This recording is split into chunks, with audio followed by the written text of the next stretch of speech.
Ramzy Baroud is a senior research fellow at the Center for Islam and Global Affairs at Istanbul Zaim University. He joins us now live from Seattle. So it's been, 2 months since the last ceasefire, and now we have this medicine for aid agreement, the first deal between Israel and Hamas really since then. How significant do you think it is, and do you think it will pave the way potentially for another truce, or is it a one-off? Exactly. I mean, the significance of this deal is going to be pretty much predicated on what follows.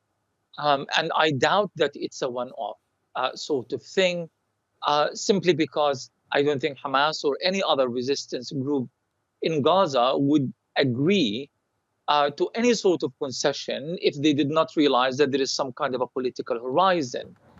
In fact, when we first heard about the medicine kind of trade going on, we did not even, there was no news of this, including Palestinian, sick Palestinians in the Gaza Strip. That was only revealed later on. So it means that there is some kind of an exchange going on. And I think it has to be the beginning of something new. Maybe it's a gesture of goodwill. Time will tell, but I really do greatly doubt that the resistance would have agreed to something of this nature if it was not part of a larger political deal. And in the United States, where you are behind the scenes, we've been hearing more and more about this growing rift between Biden and Netanyahu, increasing American frustration at Israeli behavior in this conflict. At what point, if ever, would this manifest itself publicly or indeed in terms of policy? This is the very definition of insanity, what's going on in the United States, because Netanyahu understands that he has Biden in a very difficult spot.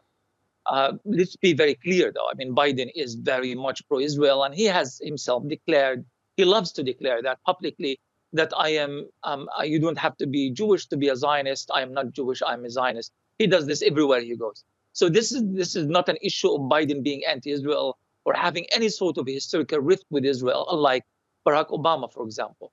But the issue here is that Netanyahu is refusing to play politics. I mean, Biden has given him pretty much everything he has asked for, including moving aircraft carriers to the Mediterranean, engaging in this violence with Al-Houthi Ansarullah group in Yemen, and everything else he has asked for. But he would not in any way provide Biden, even with an idea about his political plans once the war is over. And the Americans are finding themselves in a situation where they are somewhat betrayed. They're very frustrated. They are not speaking about it publicly, by the way. These are only leaks, I'm sure, that are permitted by the government itself through major newspapers like the New York Times, Wall Street Journal, and others. But ultimately, there is a rift. The rift is not about Hamas or the war itself, but about Netanyahu's refusal to be part of any kind of an American vision of what shall happen in Gaza the day after the war. But I mean, so then what should America do then if it feels like its ally is simply not listening and as you say, not playing the game? At what point do you change tack here? Exactly. This is why I started my talk with saying that this is a very definition of insanity, because it surpasses any sort of rational politics.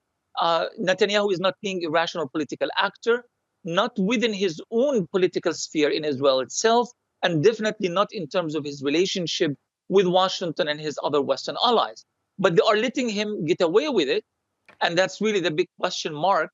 Is it the dog, wagging the tail, or the tail wagging the dog? The same old dichotomy in the Israeli-American relationship. It's back to the fore, and it seems that so far Netanyahu has all the cards, even though practically he shouldn't have all the cards. But that's pretty much what is actually happening on the ground.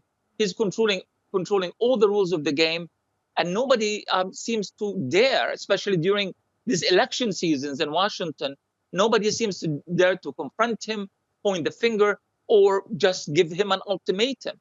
Stop the war or we shall take action.